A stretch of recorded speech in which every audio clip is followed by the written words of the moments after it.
અમરેલી ખાતે ગુજરાત વિધાનસભાના નાયબ મુખ્ય દંડક કૌશિકભાઈ વેકરિયા અને સાંસદ ભરતભાઈ સુતરિયાની પ્રેરક ઉપસ્થિતિમાં નેશનલ સ્પોર્ટ્સ ડેની ઉત્સાહભેર ઉજવણી।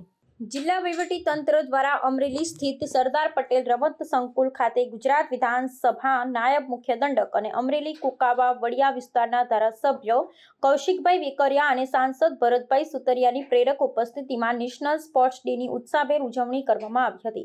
અમરેલીની વિવિધ શાળાઓ અને ડિસ્ટ્રિક્ટ લેવલ સ્પોર્ટ્સ સ્કૂલના રમતવીરોએ 50 મીટર દોડ, રસ્સા ખેંચ, ત્રિપગી, લીંબુ ચમચી, જુડો, એથ્લેટિક્સ સહિતની રમતોમાં ઉત્સાહભેર ભાગ લીધો હતો।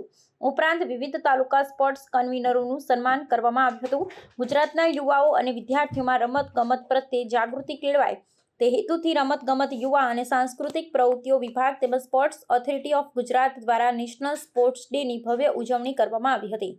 આ પ્રસંગે વિધાનસભા નાયબ મુખ્ય દંડક કૌશિકભાઈ વેકરિયાએ જણાવ્યું કે બાળકો શાળા કક્ષાએથી જ વિવિધ રમતગમતમાં ભાગ લે તે માટે સૌએ સહિયારા પ્રયાસો કરવા જરૂરી છે।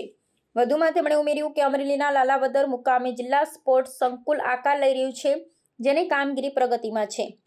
નજીકમાં સમયમાં જિલ્લાને ઉત્કૃષ્ટ સુવિધાઓ સાથેના અદ્યતન સ્પોર્ટ્સ સંકુલની ભેટ મળશે। તેમણે મોઈ દંડા જેવી પ્રાચીન અને પરંપરાગત ગ્રામ્ય રમતો પણ સાંસદ ખેલ મહોત્સવ સ્પર્ધાનો ભાગ બને તે માટે શક્ય તમામ પ્રયત્નો કરવામાં આવે તે વાત સાંસદ સમક્ષ વહેતી મૂકી હતી।